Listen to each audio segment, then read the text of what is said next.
I had an idea to start off with, which was just to show a brief slideshow of the book so that people can get an idea of what the art style looks like and just an overview of the plot. So it's similar to what I might do when I'm presenting the book to potential buyers. So you want to sit back, relax, and enjoy? Oh, yeah. All right. We are here to talk about 10 beautiful things, in which Lily is sad and nervous about moving to Iowa with her grandmother. To pass the time during the long road trip to Lily's new home, Graham suggests that they look for 10 beautiful things along the way. Now, at first, Lily sees nothing beautiful in the April slush and cloudy sky, but as she begins to process her fears, she comes to see beauty in the everyday world around her. And there's some of that beauty. And the 10th beautiful thing is Lily and Graham's relationship and the new home that they're making together. So the story deals with the universal themes of loss and transition.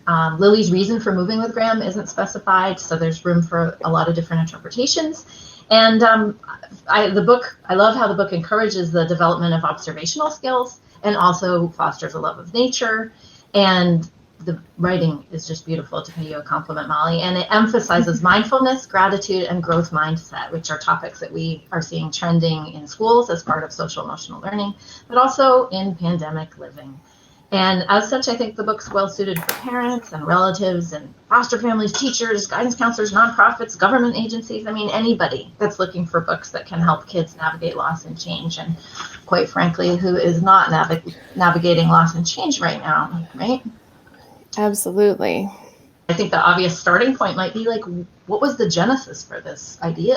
Where did it come from? So this book had a very, very long process behind it that started in 2009 when I was pregnant with my first child, who is now a 6th grader. Yeah, he's down doing distance learning in the basement. And I was on a road trip to Nebraska to see the sandhill crane migration with my mom. And I had driven that road a zillion times because I have relatives in Colorado and I went to school in Iowa and did that back and forth, countless times. And I was just noticing how, and especially in that early April time, which is when the cranes are migrating, it's not pretty. It's very,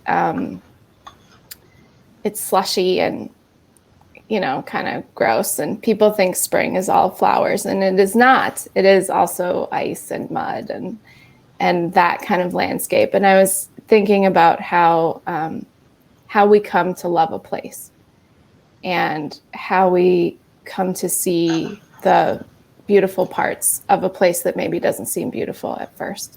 So it started out as a road trip book.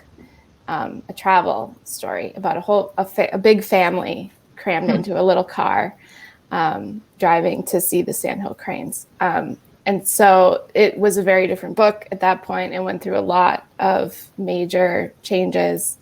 The move came in, the car game came in later, of looking for beautiful things. And it, evolved over many, many years and many input from a lot of people too, my writing group and my agent, and then you ultimately. So it sort of morphed into this thing that is about change and grief and mindfulness, but it's also still about that not so beautiful place and how we come to love it and feel at home in these spaces.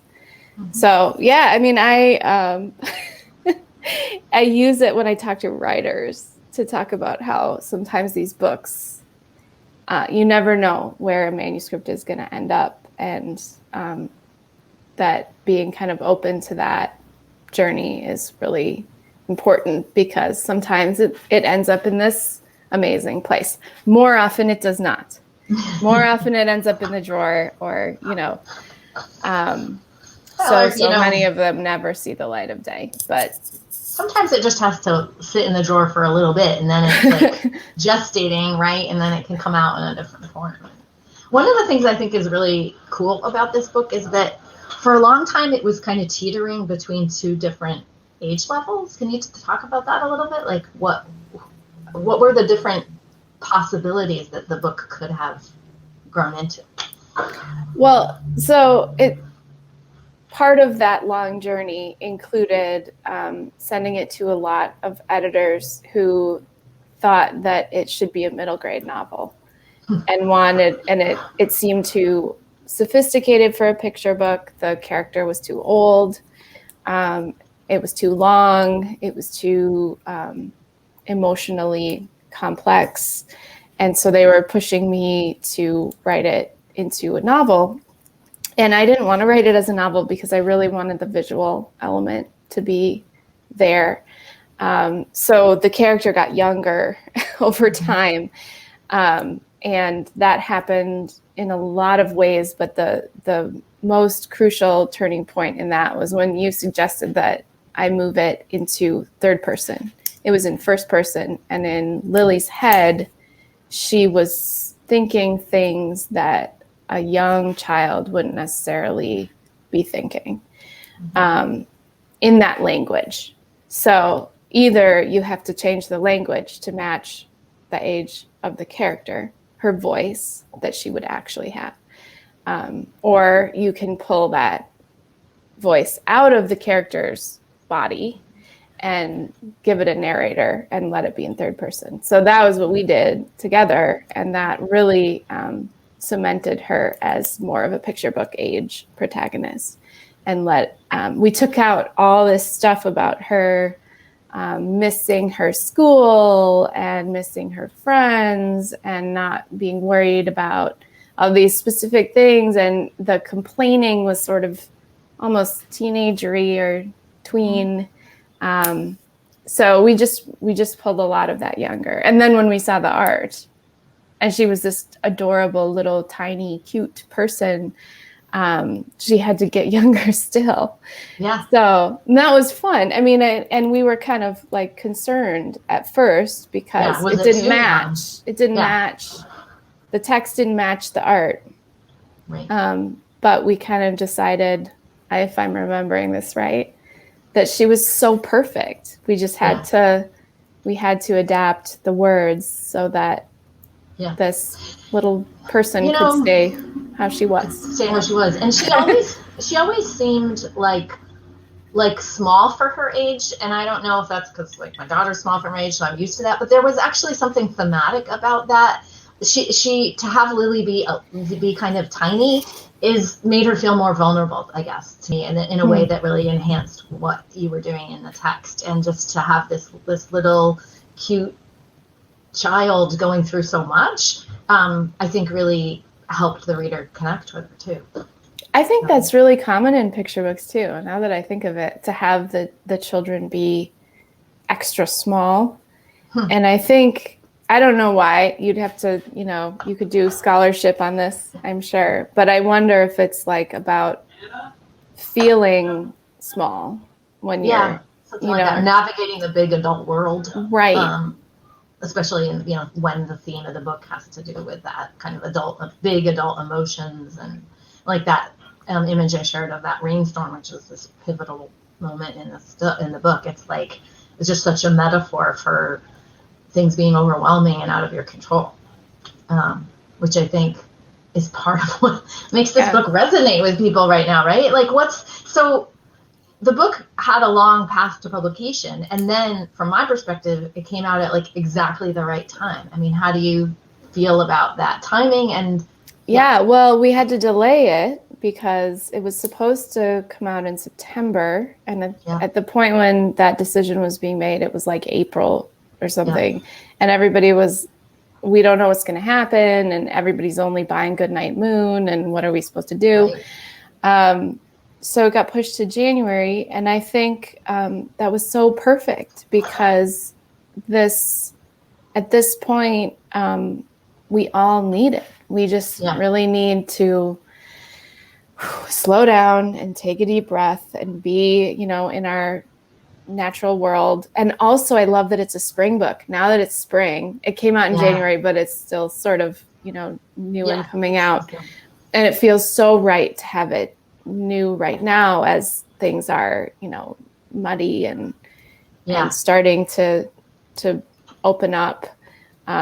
Which is just how we all are as people right now, right? Getting vaccinated, beginning to go out in the world. Like it feels like we're popping out of the earth for the first time. Yeah.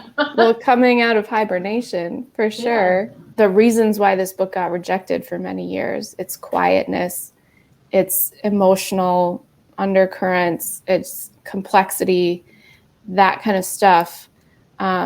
We're looking to those books right now in a way that I think is really vital.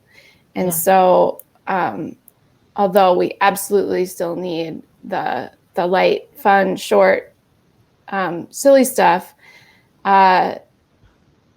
because we always need that. And we, obviously we all need to laugh right now, but people also need sort of some help to talk with kids about hard stuff and help kids navigate the immense changes that they're going through. Every week they have to shift and learn new routines and let go of stuff. My daughter just had to move teachers, 3/4 of the way through the year.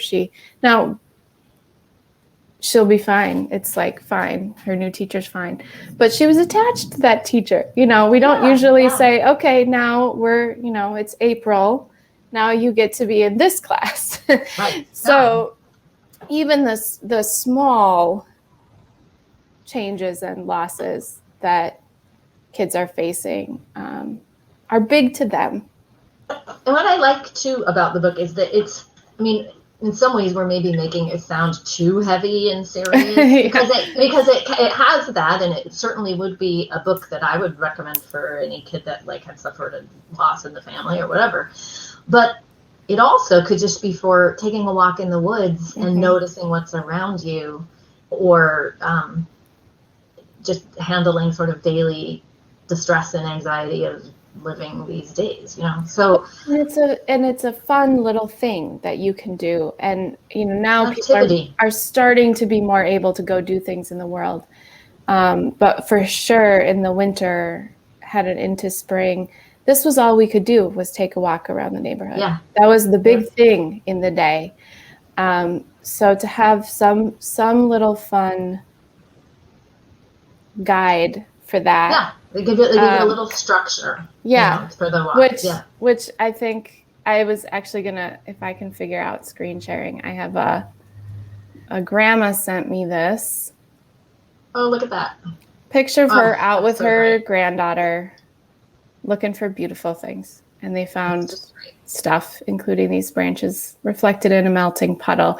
And I just feel like that the little happy things that we can hold on to.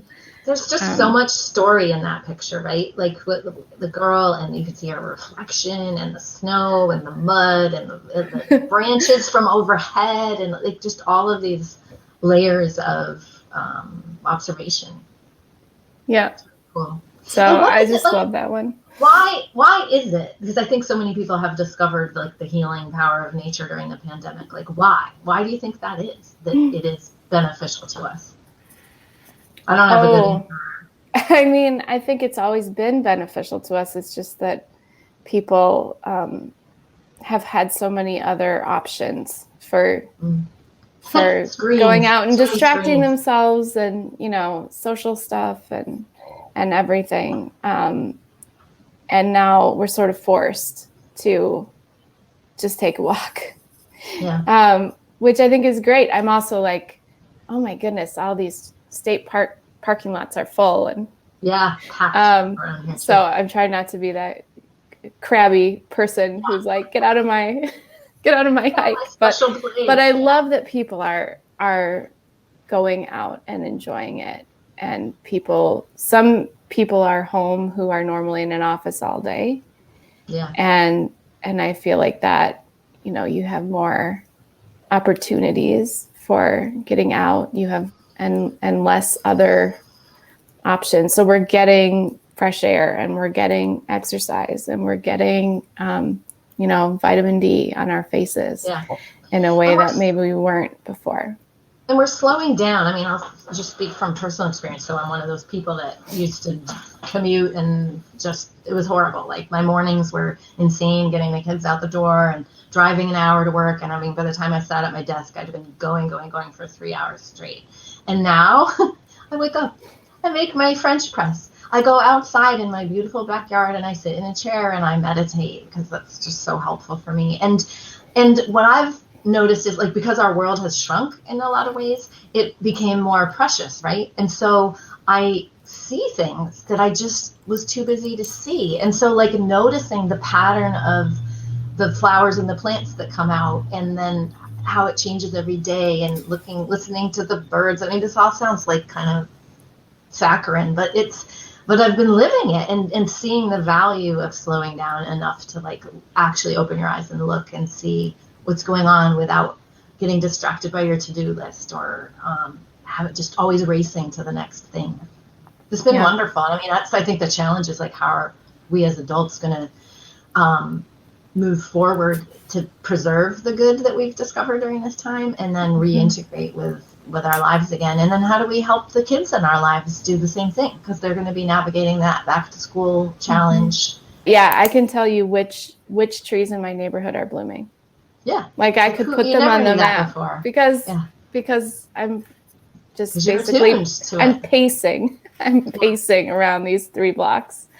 And it doesn't just feel like, oh, we're bored, so we're doing this. It feels like there's something, like, very natural and healthy and normal about that. Like, we're supposed to be tapped into our surroundings, and, like, we've just gotten disconnected from it, you know. And I think that's what one of the things I really love about this book too, is just how it invites people to try to reconnect with each other, with nature, in a really simple way. And I have done that with my kids too, both in the car, let's look for 10 beautiful things, and also out on walks. I mean, it's a lot easier when you're walking in nature to be like, that's a beautiful plant, or the sun on the water is lovely. But it's the more intangible things, like for Lily, the smell of the mud, right? Like that's a beautiful thing, and challenging people to look for that in beauty in unexpected places. It's a little more challenging and meaningful, I think. Yeah. And you have to pay attention in order to see it. And so I think you have to do it repeatedly too, right? Like the more you do it, the better you get at it. Oh yeah, absolutely. So I was just curious, hopefully 10 Beautiful Things is going to be that book for a lot of people. To me, it has that kind of classic, timeless appeal while still feeling fresh and interesting. So I really have, and it's been doing really well. So I have great hopes for that. But I'm wondering, like, do you have any favorite books or childhood books? And I'm prepared. I have a stack. Ooh. So I can show and tell. Show and tell. And this stack could be like 30 books deep. Yeah. But it's 4 books deep. So that was my compromise. But we're talking about comfort books. Oh, I love that one. And The House in the Night is absolutely the most comforting book that I can think of. Susan Marie Swanson, pictures by Beth Cromes. This is what I give for baby showers. So it's beautiful, and it's got this very calm, mellow rhythm to it, and we can look for things in the house, and she's sort of saying good night to everything, and it's very just gentle and beautiful and gentle. So that is absolutely a comfort book for me and for my kids who grew up with that. And I have given it to so many babies at this point that I'm hoping that many, many kids have that for their comfort book too. Another one I wanted to mention is Nana in the City by Lauren Castillo, which is actually this funny little, you could use it with 10 Beautiful Things, because this child is visiting a grandma in the city and feels very nervous about the city and has to kind of discover the beautiful things about the city with the grandma. So I love this one. I use it to teach picture book craft in a lot of different ways, about rule of 3 and about the turn and all that. But I also love it because I live in the city, and sometimes the city is really overwhelming. And right now the city is really overwhelming.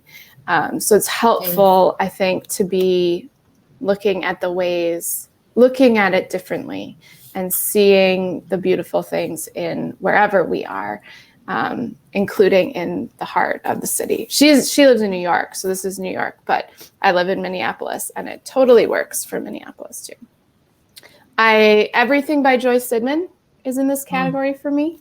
This is Swirl by Swirl, which is about looking really, really closely at things and seeing the shapes of things and how things are connected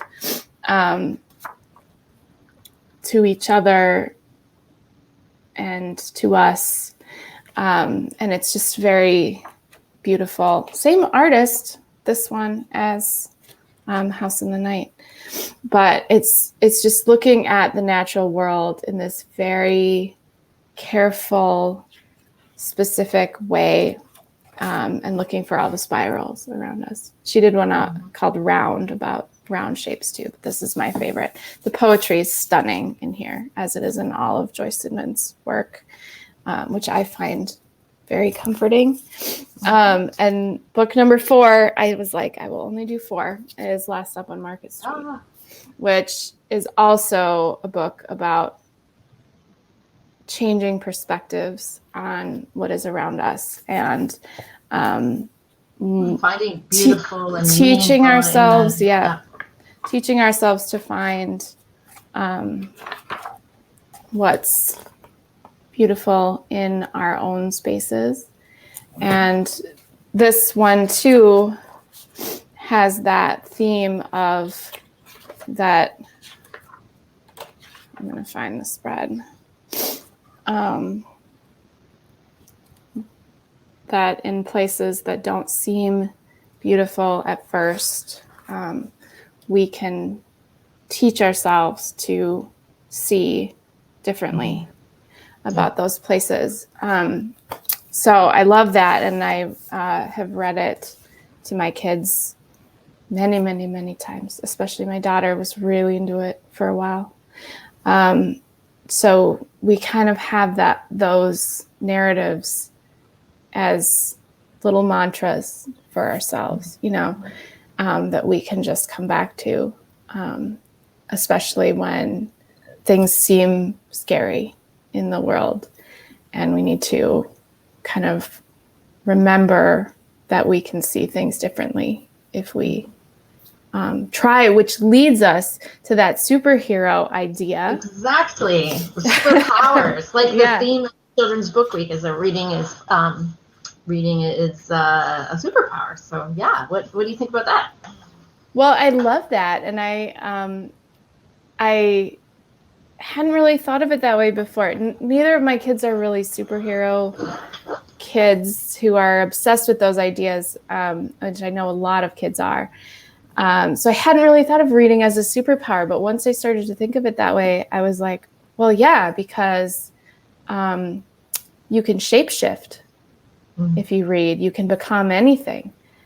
You can time travel if you read. You can go anywhere and to any time and experience things in that other time or space. You can read minds. You can, I was just thinking of all of these, sort of X-Men, which one would you be? And how does reading help you do that? And, we can't make ice necessarily, but we can totally walk through walls. You can get into anywhere and see all these spaces you're not allowed in, or and I think that's super cool to think of it that way, to think of reading as shape-shifting or as time traveling, and that is really fun. And then I thought, what superpower would this book give you if you're reading our book. And because it's not a big, flashy sort of story, but I do think there's lots and lots of superpowers around super senses. Yeah. Like being able to see really far or really microscopically or whatever, being able to hear. Mm-hmm. And I think that's sort of what you're doing. If you practice this 10 beautiful things, you're kind of teaching yourself to have super senses where you can look at the world or smell or taste or whatever the world, and you will see more than you did before or than other people see. So I think that is something that's a mindfulness thing, exercise, but is also a superpower, and we can think of it that way. I think that's just the perfect summation of the book and this conversation. And yeah, and I also was like, well, people ask what would your superpower be? My daughter does ask me this, even though she's not super into superheroes, but she wants to be able to talk to animals more than anything. Ooh, that's her wish, and I usually say healing touch. That I would love to be able to heal. And I think books do that. Yeah. And I think that good emotional learning books do that. They heal, and not in a lightning fast sort of way, but over time. And so I hope, I don't know that this book does that, but that would be amazing if it could. I love that. What about you? What superpower would you have? Gosh. I probably should have thought about that, huh? Well, maybe you don't get asked that 10 times a day. No, I don't get asked what superpower I would have.